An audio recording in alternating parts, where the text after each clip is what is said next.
नमस्कार, मैं रविश कुमार। अदानी की कहानी में कोयला आ गया है। फिर से विनोद अदानी भी आ गए हैं। नया सवाल यह आया है कि क्या सुप्रीम कोर्ट के आवंटन रद्द करने के बाद भी अदानी के लिए नियमों में बदलाव किए गए ताकि उन्हें जिस खदान का ठेका मिला था उसका कारोबार चलता रहे। सवाल है कि अगर सुप्रीम कोर्ट के आदेश के बाद बाकी के खदान बंद कर दिए गए तो एक कंपनी का खदान क्यों चलता रहा। रिपोर्टर्स कलेक्टिव की खोजी रिपोर्ट आई है और फोर्ब्स पत्रिका में फिर से गौतम अदानी पर रिपोर्ट आ गई है। रिपोर्टर्स कलेक्टिव की रिपोर्ट पर अदानी समूह ने जवाब भी दिया है। कहा है कि कोयला खदान से संबंधित सभी कॉन्ट्रैक्ट नियमों के तहत मिले हैं। अच्छी बात है कि अदानी समूह ने जवाब दिया है, मानहानि नहीं की है। रिपोर्टर्स कलेक्टिव ने प्रधानमंत्री कार्यालय, नीति आयोग और कोयला मंत्रालय से भी जवाब मांगा था, मगर उन्हें जवाब नहीं मिला है। आपको बता दें कि इस वीडियो का इस्तेमाल हम प्रतीकात्मक रूप से कर रहे हैं, जिसका मतलब यह हुआ कि यह वीडियो अदानी समूह के कोयला खदान का नहीं है, किसी दूसरे खदान का है।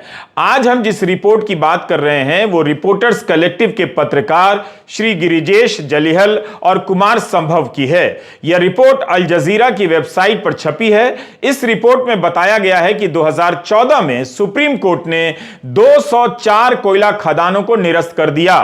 ये सभी 1993 से लेकर 2010 के बीच आवंटित किए गए। हो यह रहा था कि राज्य सरकार की कंपनियों को खदान मिलता था। वो कंपनियां प्राइवेट कंपनियों को गुप्त ठेके के आधार पर सौंप दिया करती थी। मुनाफा प्राइवेट कंपनियों की जेब में जा रहा था। इसी कड़ी में 2008 में एक कॉन्ट्रैक्ट अदानी समूह को भी मिलता है, मगर अदानी समूह का काम चलता रहे इसके लिए मोदी सरकार नियमों में एक अपवाद का सहारा लेती है। रिपोर्टर्स कलेक्टिव ने लिखा है कि उस खदान से अदानी समूह आज तक 80 मिलियन टन कोयला निकाल चुका है। रिपोर्टर्स ने कई दस्तावेज खंगाले हैं, उन्हें इस सवाल का जवाब नहीं मिला है कि सरकार ने अकेले अदानी समूह के लिए यह छूट क्यों दी। सरकारी कागजों के अध्ययन से पता चलता है कि सरकार के बड़े अफसरों ने इस डील को अनुचित बताया था। 2014 के चुनावों में नरेंद्र मोदी का वादा था कि सरकार में आते ही सारे खदानों की फिर से नीलामी की जाएगी और पारदर्शी तरीके से होगी। लेकिन इस रिपोर्ट में दिखाया गया है कि नई सरकार में भी निजी कंपनियों को कॉम्पिटिटिव बिडिंग की प्रक्रिया से छूट मिलती रही है, यानी टेंडर में कोई दूसरी कंपनी ना हो, इसका इंतजाम कई और तरीके से कर दिया जाता है ताकि पसंद की कंपनी को ही ठेका मिल जाए। प्रधानमंत्री मोदी कहते हैं कि देश में अमृतकाल चल रहा है। कांग्रेस कहती है कि देश में मित्रकाल चल रहा है। 15 अगस्त 2022 के दिन प्रधानमंत्री ने लाल किले से दो बातें कही। कहा कि अमृतकाल की दो बड़ी चुनौतियां हैं, एक भ्रष्टाचार और दूसरा भाई भतीजावाद। क्या अदानी समूह को लेकर जो खबरें छप रही हैं वो भ्रष्टाचार और भाई भतीजावाद के दायरे में नहीं आती हैं? प्रधानमंत्री के भाषण का सार है, जहां वे कह रहे हैं कि भ्रष्टाचार देश को दीमक की तरह खोखला कर रहा है, उससे देश को लड़ना ही होगा। हमारी कोशिश है कि जिन्होंने देश को लूटा है उनको लौटाना भी पड़े, हम इसकी कोशिश कर रहे हैं। जब मैं भाई भतीजावाद और परिवारवाद की बात करता हूं तो लोगों को लगता है मैं सिर्फ राजनीति की बात कर रहा हूं। दुर्भाग्य से राजनीतिक क्षेत्र की उस बुराई ने हिंदुस्तान के हर संस्थान में परिवारवाद को पोषित कर दिया है। मेरे देश के नौजवानों, आपके उज्जवल भविष्य के लिए, आपके सपनों के लिए मैं भाई भतीजावाद के खिलाफ लड़ाई में आपका साथ चाहता हूं। क्या वाकई प्रधानमंत्री भाई भतीजावाद के खिलाफ लड़ाई लड़ रहे हैं? तब तो उन्हें ही बताना चाहिए कि आज जो खबर छपी है उस पर उनकी क्या प्रतिक्रिया है। गौतम अदानी और विनोद अदानी को लेकर जो भी छप रहा है वो क्या भाई भतीजावाद नहीं है? क्या भाई भतीजावाद में मित्रवाद नहीं आता है? रिपोर्टर्स कलेक्टिव ने केवल अदानी समूह के कोयला खदान को लेकर सवाल नहीं उठाए हैं, बल्कि अदानी समूह पर तो आज रिपोर्ट छपी है। 27 फरवरी को जो खबर आई थी उस पर तो प्रधानमंत्री ही बता सकते हैं कि एक ही कंपनी अपनी कई कंपनियां बना ले और टेंडर भर दे और बाकी कोई दूसरी कंपनी ना आए, तो क्या यह भाई भतीजावाद नहीं है, भ्रष्टाचार नहीं है? अगर हमारे सवालों के जवाब नहीं दे सकते तो कम से कम आप ये सवाल अक्षय कुमार से कहकर पूछवा लीजिए, क्या पता प्रधानमंत्री जवाब दे दें। 27 फरवरी की इस रिपोर्ट को आप पढ़ सकते हैं, जिसमें रिपोर्टर्स कलेक्टिव के रिपोर्टरों ने बताया है कि आरपी संजीव गोयनका समूह की कंपनी बंगाल के कोयला खदान के लिए टेंडर में भाग लेती है। गोयनका समूह की ही अलग अलग कंपनियां हिस्सा लेती हैं। यह गलत है, क्योंकि टेंडर का मतलब होता है अलग अलग कंपनियां हिस्सा लें, जिसके रेट से सरकार को ज्यादा फायदा हो, ठेका उसे मिले। लेकिन इसकी जगह अगर एक ही कंपनी की कई कंपनियां अलग अलग नाम से हिस्सा ले लें तो वह टेंडर संदिग्ध हो जाता है। इस रिपोर्ट के अनुसार इस समूह की एक कंपनी ने 2 दिन पहले एक शेल कंपनी का अधिग्रहण कर लिया और वो टेंडर में भाग लेने आ गई। सरिसा टोली खदान के टेंडर में कई प्रक्रियाओं का उल्लंघन किया गया है।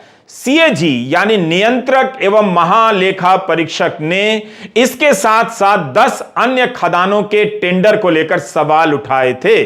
सीएजी ने इलेक्ट्रॉनिक टेंडर की समीक्षा की थी और इसकी रिपोर्ट 2016 में संसद को सौंप दी थी।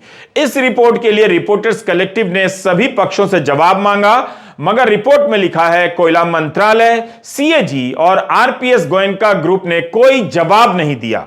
सीएजी ने भी इशारा कर दिया, इसके बाद भी काम चलता रहा। अब तो सुप्रीम कोर्ट के रद्द किए जाने के बाद भी कथित तौर पर अदानी समूह के खदान को चलाए रखने के लिए नियमों में अपवाद पैदा करने की रिपोर्ट छप गई है। क्या कोयला मंत्रालय, सीएजी की तरफ से कोई जवाब आएगा?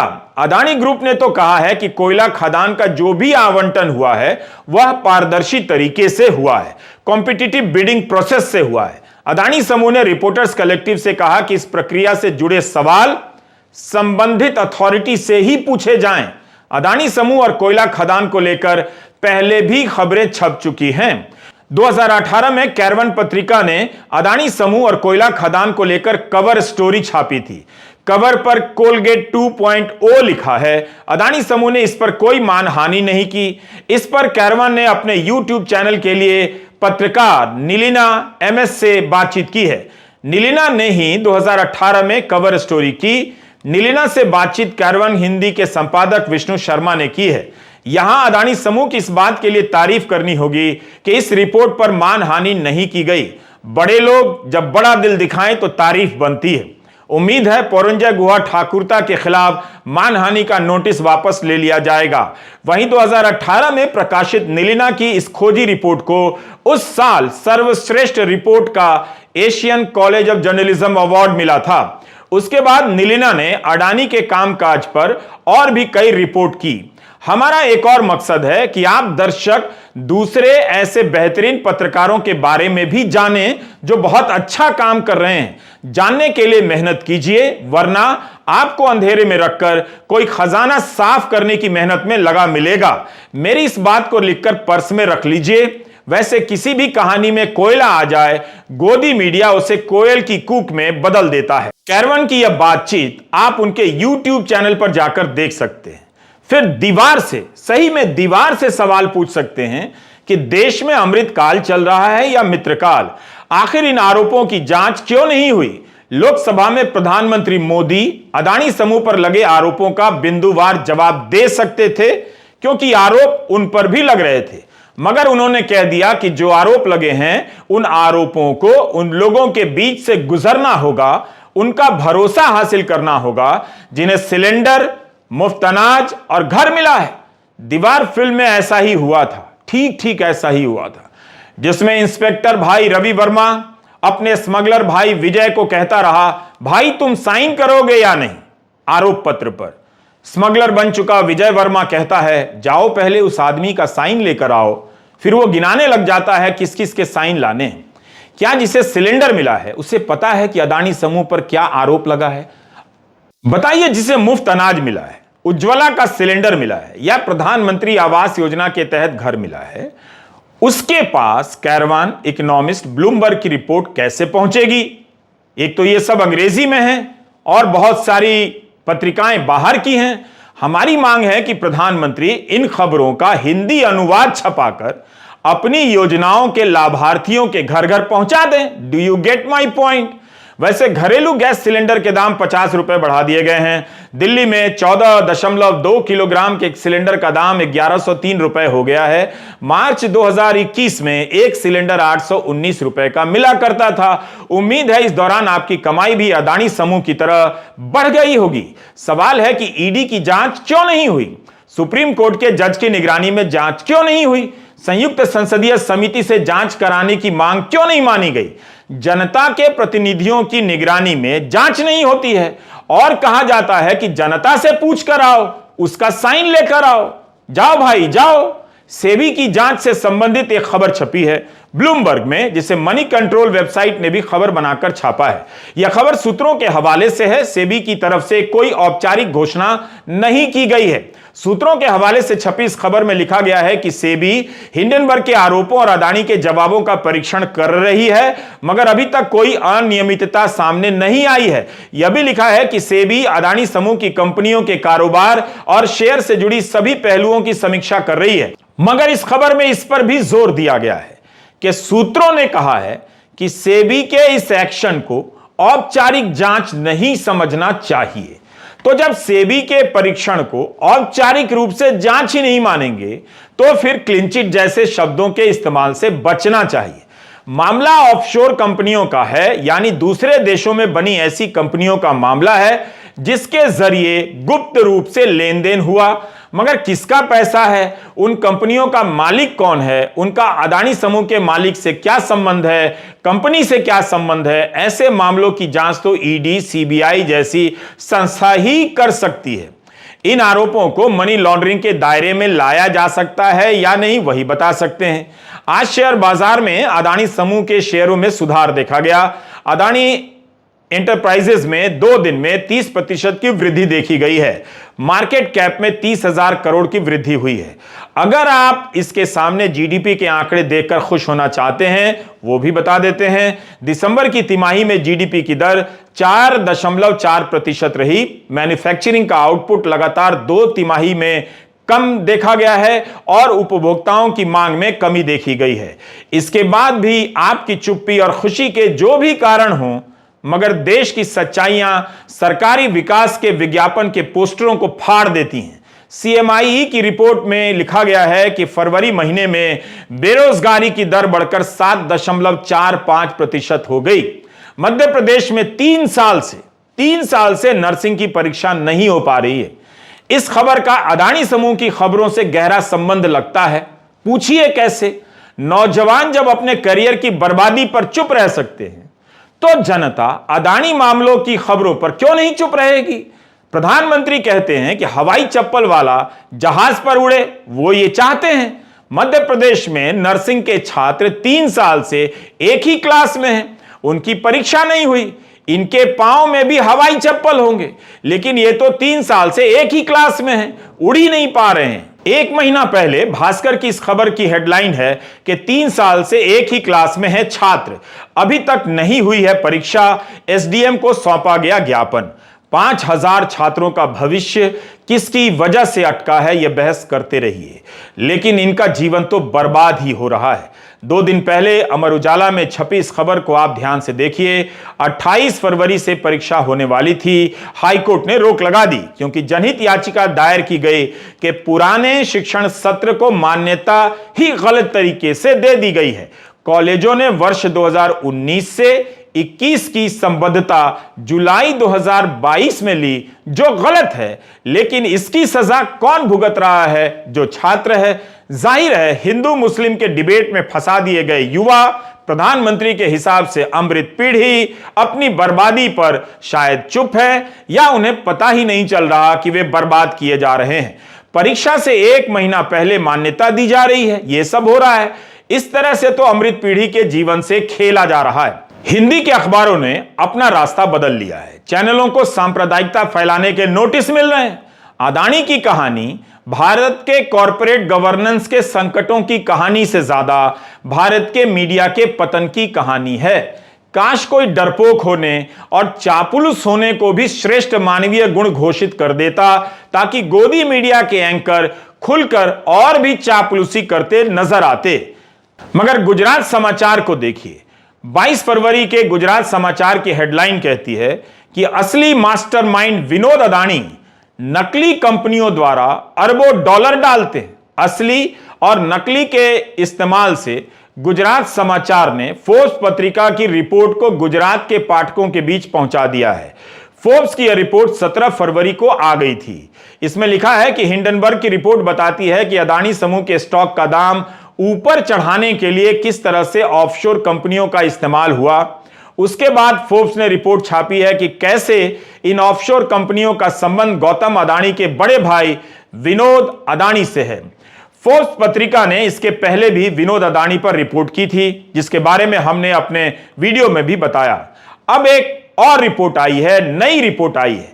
जाकमो तोनिनी और जॉन हायट ने अपनी नई रिपोर्ट में लिखा है कि 2021 में अदानी ग्रीन एनर्जी ने अपना 20% स्टेक फ्रांस की कंपनी टोटल एनर्जीज को बेच दिया। $2 अरब की इस डील के अलावा टोटल एनर्जीज ने अदानी के साथ एक जॉइंट सोलर वेंचर पर $510 मिलियन भी खर्च किए।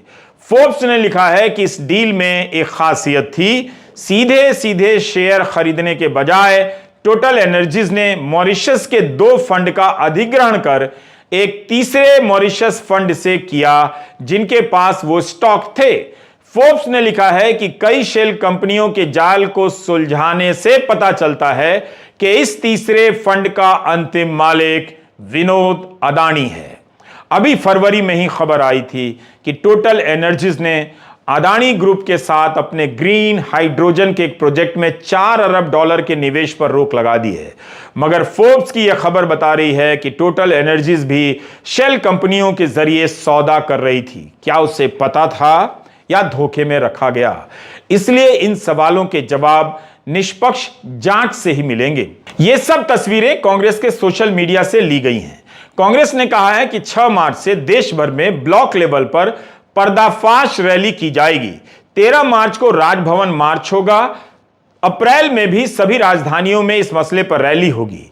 भारत के सबसे बड़े व्यापारिक घराने से जुड़ा एक शख्स भारत का ही नागरिक नहीं है। क्यों नहीं है? अगर ऐसी कहानी किसी विपक्षी नेता से जुड़ी होती या उनके समर्थक से जुड़ी होती तो अब तक उनके जूते चप्पल तक की तलाशी हो गई होती।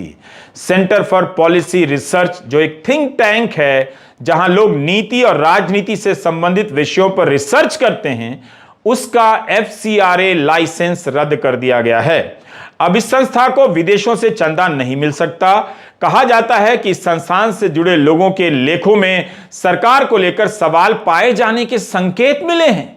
पुरातात्विकों को इस संस्थान पर पिछले साल आयकर विभाग ने सर्वे किया था। आलोचना करने वाली संस्थाओं के मामले में जांच एजेंसियों का काम शानदार से भी 2 अंक ऊपर बहुत शानदार चल रहा है।